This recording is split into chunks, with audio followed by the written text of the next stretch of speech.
ഇസ്ലാമിന്റെ വ്യവസ്ഥാപിതമായ തത്വത്തെ ചോദ്യം ചെയ്യുന്ന ഇസ്ലാമിന്റെ അകത്തുള്ള ഏതെങ്കിലും ഒരു കക്ഷിയെ കിട്ടിയാൽ ഇവിടെയുള്ള പൊതുമീഡിയക്കൊക്കെ എന്തൊരു ആവേശമാണ്.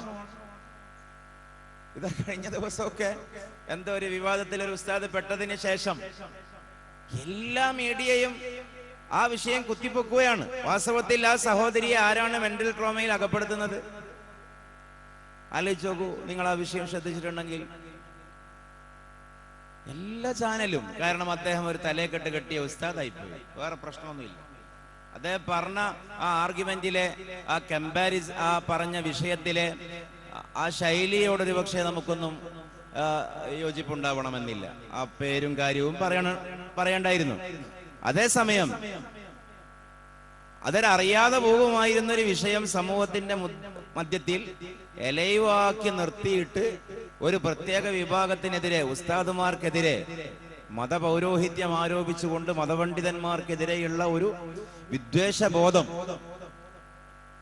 ജനിപ്പിക്കുക, വളർത്തുക എന്നുള്ള ഒരു സ്ഥാപിത താല്പര്യത്തെ ഇട്ട് ആഘോഷിക്കുകയാണ്. മതിയാകാതെ ചെയ്തിട്ടും മതിയാകാതെ വ്രണം മാന്തുന്ന പറങ്കി പുണ്ണ് മാന്തുന്ന ആസ്വാദനത്തോടെ ചെയ്യുകയാണ് മീഡിയ.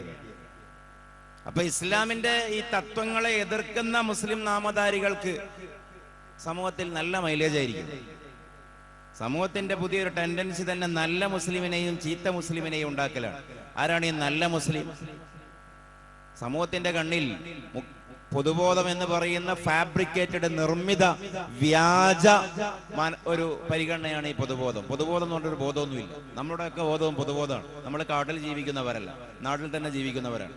നമ്മുടെ ബോധവും പൊതുബോധമാണ്. നമ്മളും പറയുന്നൊരു തെറ്റായ വാക്കാണ് പൊതുബോധത്തിൽ ഇസ്ലാം ശരിയല്ല. എന്താണ് ഈ പൊതുബോധം? നമ്മുടെയൊക്കെ ബോധം തന്നെയാണ് പൊതുബോധം. പൊതുബോധം എന്ന് പറയുന്നത് ഏതെങ്കിലും ഒരു വരേണ്യരുടെ, സർക്കാർ ഉദ്യോഗസ്ഥരുടെ, മീഡിയക്കാരുടെ ബോധമല്ല പൊതുബോധം. എല്ലാ ആളുകളും കൂടിച്ചേരുമ്പോൾ ആ ബോധമാണ് പൊതുബോധം. പക്ഷെ ഞാൻ പറഞ്ഞെന്താ വെച്ചിട്ടുണ്ടെങ്കിൽ, സമൂഹത്തിലുള്ള ഇന്നത്തെ ഒരു ടെൻഡൻസിയാണ് പറയുന്നത് നല്ല മുസ്ലിമിനെയും ചീത്ത മുസ്ലിമിനെയും വേർതിരിച്ച് പറയാം. ആരാണ് ഈ നല്ല മുസ്ലിം?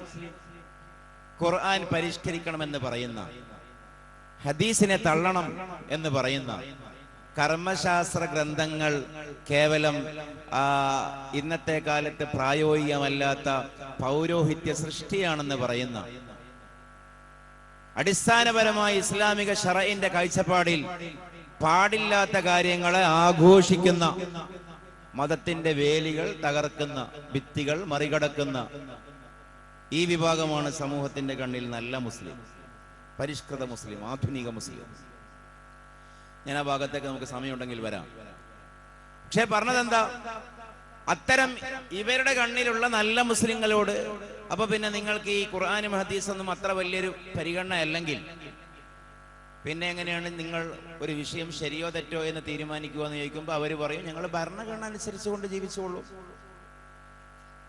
പക്ഷെ ആലോചിച്ച് നോക്കൂ, ലോകത്തെ ഏതെങ്കിലും ഭരണഘടന അനുസരിച്ചുകൊണ്ട് സ്വകാര്യമായ ജീവിതം, സ്വകാര്യമായ പ്രാക്ടീസുകൾ, അതിലെ ധർമ്മങ്ങളെ കുറിച്ച് സംസാരിക്കുന്നുണ്ടോ? അവനവൻ അടച്ചിട്ട വാതിലിന്റെ ഉള്ളിൽ ചെയ്യുന്ന, അവനവനോട് ചെയ്യുന്ന കാര്യങ്ങൾ. ഇപ്പൊ കമ്മിറ്റിംഗ് സൂയിസൈഡ്, ആത്മഹത്യ ചെയ്യൽ ശരിയോ തെറ്റോ? സമൂഹം അനുഭവിക്കുന്ന ഒരു ചോദ്യമാണത്. ഇത് ഭരണഘടന വെച്ചുകൊണ്ട് അങ്ങനെ പറയും? ഒരുത്തന്റെ ജീവിതം അയാൾ തന്നെ അവസാനിപ്പിക്കണമെന്ന് കരുതിയാൽ അതിനെങ്ങനെ കുറ്റം പറയും? ഭരണഘടന അനുസരിച്ചുകൊണ്ട്. പക്ഷെ മനുഷ്യൻ ഒറ്റത്തടിയാണോ? അള്ളാഹു തന്നതാണ് ജീവൻ എന്നൊക്കെ ഉള്ളത് ഇസ്ലാമിന്റെ ഒരു വാദമാണ്. സാമൂഹികമായിട്ട് തന്നെ ചിന്തിച്ചാൽ ഇദ്ദേഹം കല്യാണം കഴിച്ചിട്ടുണ്ട്, അല്ലെങ്കിൽ ഒരു ഭർത്താവിനെ സ്വീകരിച്ചിട്ടുണ്ട്, രേഖാപരമാണ്. കല്യാണം കഴിക്കുമ്പോ കഴിയുന്ന കാലത്തോളം നിന്നെ നോക്കും എന്നുള്ളതാണ് അവിടെ അലിഖിതമായ ഒരു കരാർ, ബാധ്യതയാണ്. ബാധ്യതാ സഹിത സഹജീവനത്തിന്റെ പേരാണ് വിവാഹം. അപ്പൊ മക്കളുണ്ട്, കുടുംബമുണ്ട്, അവരെയൊക്കെ പെരുവഴിയിലാക്കിയിട്ടാണ് ഇത് പക്ഷേ വൈധവ്യത്തിലേക്കും അനാഥത്വത്തിലേക്കും വലിച്ചെറിഞ്ഞുകൊണ്ടാണ് ഇദ്ദേഹം ആത്മഹത്യ ചെയ്തത്. മറിച്ചു അതിനെ ഭരണഘടന എങ്ങനെയാണ് സമീപിക്കുക? ഇനി അതൊരു സങ്കീർണമായ വിഷയമാണെങ്കിൽ പ്രായമായവരെ ബഹുമാനിക്കണമെന്ന് പറയുന്ന ലോകത്തെ ഭരണഘടന ഏതാ? പ്രായമായവരെ ബഹുമാനിക്കണമെന്ന് പറയുന്ന ഭരണഘടന ഏതാ?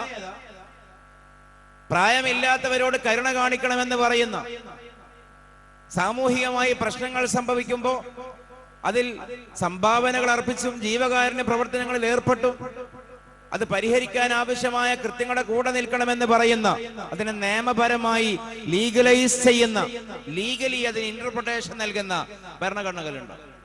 അതൊക്കെ സോഷ്യൽ നോംസ് ആണ്, സാമൂഹികമായ ചട്ടങ്ങളാണ്. ഇറ്റിക്വിറ്റീസ് എന്ന് പറയും, എത്തിക്സ് എന്ന് പറയും. അതൊന്നും ഭരണഘടന പറയില്ല. ഭരണഘടന അനുസരിച്ചുകൊണ്ട് ജീവിക്കാം എന്നൊരാൾ വിചാരിച്ചാൽ ലോകത്തൊരു പിതാവിനെയും ബഹുമാനിക്കാതെ മക്കൾക്ക് ജീവിക്കാൻ പറ്റും. ഒരു മാതാവിനെയും ബഹുമാനിക്കാതെയും ജീവിക്കാൻ പറ്റും. ഗുരുനാഥരെ ആദരിക്കാതെ ജീവിക്കാൻ പറ്റും.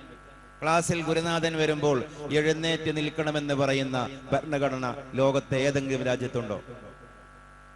അധ്യാപകൻ വരുമ്പോ എഴുന്നേൽക്കണമെന്ന് പറയുന്ന, എന്നാൽ ഈ അധ്യാപകൻ വരുമ്പോ എഴുന്നേൽക്കണമെന്നത് മുസ്ലിങ്ങൾ മാത്രം ഇഷ്ടപ്പെടുന്ന ഒരു തത്വമാണോ? അല്ല, ഒരിക്കലുമല്ല. എല്ലാ ആളുകളും ഇഷ്ടപ്പെടുന്ന കാര്യമാണത്, അംഗീകരിക്കുന്ന കാര്യമാണത്. എന്റെ കൂടെ പഠിച്ച ഒരു ആൾ ഒരു BEd കോളേജിൽ എത്തി. മഫ്തിയിലാണ് അവിടെ പഠിച്ചത്. മീൻസ് ഉസ്താദന്മാരുടെ ഡ്രസ്സിലല്ല. ജസ്റ്റ് ഒരു എക്സാമ്പിൾ. നല്ല പ്രതിഭയാണ്. പെടുന്നനെ അവിടെയുള്ള സ്റ്റുഡൻസ് യൂണിയന്റെ ചെയർമാനായി. അത് വളരെ വാസ്തവമായൊരു സംഭവമാണ്. ഒരടയാളവും ഇല്ല, ഒരു മതപണ്ഡിതന്റെ ഒരു ചേഷ്ടയും ഇല്ല. അങ്ങേയറ്റം പറഞ്ഞാൽ ആ കാലത്ത് ഒരു ഫാഷൻ സെന്റർ ഉള്ള ആളായിരുന്നു. ക്ലീൻ ഷേവ് ഒക്കെ ആയിരുന്നു. പക്ഷേ അവസാനം യാത്ര ആപ്പിന്റെ സമയത്ത്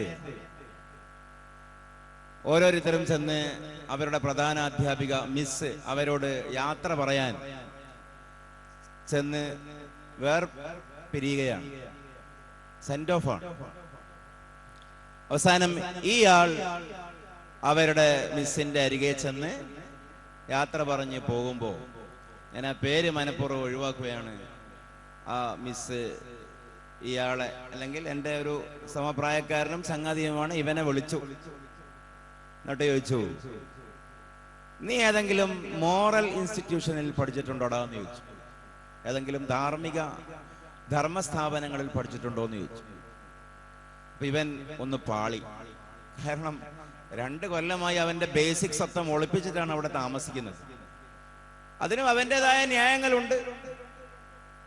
പക്ഷെ ഇത് തിരിച്ചറിഞ്ഞോ? ഇത് ടീച്ചർക്ക് എങ്ങനെ, മിസ്സിന് എങ്ങനെ മനസ്സിലായി എന്നുള്ളതാണ് അവന്റെ ആശങ്ക. അപ്പൊ അവൻ ചോദിച്ചു, അതെന്തേ നിങ്ങൾ അങ്ങനെ ചോദിക്കാൻ? ഒന്നുമില്ല, പഠിച്ചിട്ടുണ്ടോ? അപ്പൊ ഇവൻ പറഞ്ഞു, അവസാന നിമിഷമല്ലേ, സ്വന്തം അധ്യാപികയുമാണ്, സത്യം പറയാമെന്ന് വിചാരിച്ചു. പഠിച്ചിട്ടുണ്ട്, 8 കൊല്ലം പഠിച്ചിട്ടുണ്ട്. അതിനുശേഷം അവിടെ നിന്ന് MA ചെയ്തിട്ടാണ് ഇവിടെ BEd എടുക്കാൻ ഇങ്ങോട്ടേക്ക് വന്നത്. മതപരമായി ഇന്ന ബിരുദം എനിക്കുണ്ട് എന്നൊക്കെ പറഞ്ഞു. സ്ഥാപനത്തിന്റെ പേരൊക്കെ പറഞ്ഞു. ഓക്കെ, നല്ലത് വരട്ടെ എന്ന് പറഞ്ഞു. അയക്കാൻ പോവുക. അപ്പൊ ഇവൻ ചോദിച്ചു ടീച്ചറോട്, അത് മിസ്സിന് എങ്ങനെ മനസ്സിലായി? അപ്പോ അധ്യാപിക പറഞ്ഞ കാര്യം, നാം നെഞ്ചത്ത് കൈവച്ചോ അതിനേക്കാൾ മൂർദ്ധമായ, അതിനേക്കാളും സെൻസിറ്റീവായ ഭാഗം ഉണ്ടെങ്കിൽ അവിടെ തലവെച്ച് ഓർക്കേണ്ട, മനസ്സിലാക്കേണ്ട ഒരു കാര്യമാണ്.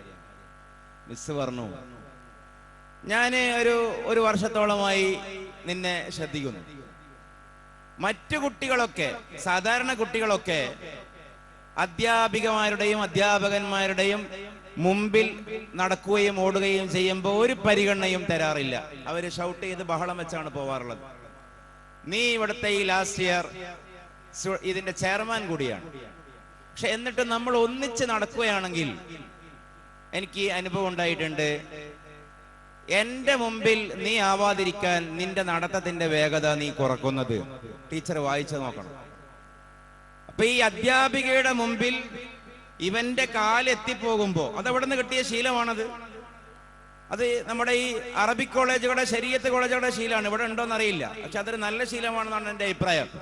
നിസ്കരിച്ചിട്ട് സലാം വീട്ടിയാൽ ഞങ്ങളുടെയൊക്കെ സ്ഥാപനത്തിൽ ഉസ്താദുമാരുണ്ടെങ്കിൽ അത് മസ്അലയിൽ അത് ശരിയല്ലെങ്കിൽ കൂടിയും ചിലപ്പോ മുറാഅത്തുൽ ആദാബി ഔലാ മിൻ മുറാഅത്തിൽ അഅ്മാൽ എന്ന് പറയുന്ന ഒരു തത്വം ഉണ്ടല്ലോ. മര്യാദ പാലിക്കലാണ് ചിലപ്പോ മസ്അലയിലെ നിയമം പാലിക്കുന്നതിനേക്കാൾ ഉത്തമെന്ന്. അപ്പൊ സലാം വീട്ടിയാൽ സ്വന്തം സഫിൽ അടുത്ത് ഉസ്താദുമാരുണ്ടെങ്കിൽ ഒരു കള്ളി താഴ്ന്നിരിക്കും. അത് അവിടെയുള്ള ഒരു പതിവാണത്. ഒരേ നിരയാണെങ്കിൽ ഒരു ഹസരത്തോ ഉസ്താദോ അടുത്തുണ്ടെങ്കിൽ ഒന്നിങ്ങ് താഴ്ന്നിരിക്കും, തൊട്ടടുത്താവണമെന്നില്ല. അതൊരു ഒരു മര്യാദയുടെ ഭാഗമാണ്. ഇത് 8 കൊല്ലം ശീലിച്ചതിനാൽ എന്ത് ചെയ്തു? ഇത് ഉസ്താദല്ല, ഇസ്ലാം പഠിപ്പിക്കുന്ന ആളല്ല, ഡിഗ്രി കഴിഞ്ഞു, PG കഴിഞ്ഞു, ഒരു ടീച്ചിങ് കോഴ്സിന് വേണ്ടി ട്യൂട്ടോറിയൽ പഠനം നടത്തുകയാണ്, അതിന്റെ ഒരു സർട്ടിഫിക്കറ്റിന് വേണ്ടി മാത്രം അവിടെ പഠിക്കുകയാണ്.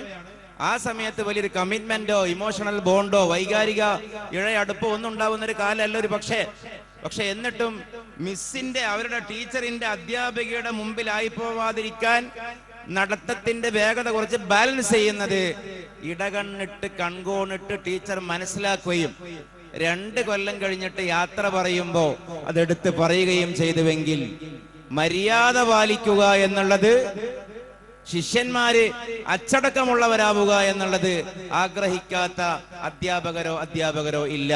പക്ഷേ ഏതെങ്കിലും സ്വതന്ത്ര ചിന്തയുടെ മാനിഫെസ്റ്റോയിൽ, ഏതെങ്കിലും വ്യക്തി സ്വാതന്ത്ര്യവാദത്തിന്റെ മാനിഫെസ്റ്റോയിൽ, ഏതെങ്കിലും സെക്യുലർ ഭരണഘടനയിൽ സ്വന്തം അധ്യാപകരുടെ മുമ്പിൽ നടക്കരുതെന്നോ അധ്യാപകരുടെ മുമ്പിൽ ഇരിക്കരുതെന്നോ പറയുന്നുണ്ടോ?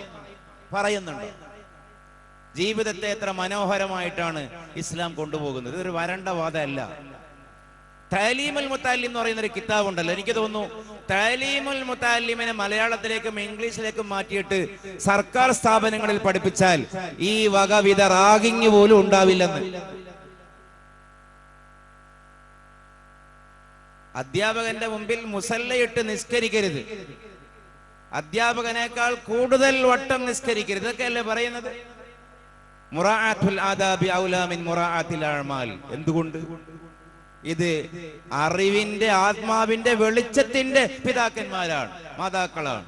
അതാണ് റെസ്പെക്ട്. ഞാൻ അങ്ങോട്ടേക്ക് എന്റെ വിഷയം കൊണ്ടുപോവുകയല്ല. ഇത് ഭരണഘടന അനുസരിച്ച് കൊണ്ട് ജീവിക്കുമെന്ന് പറയുന്നവർക്ക് എന്തുണ്ട് ഇതിൽ പറയാൻ?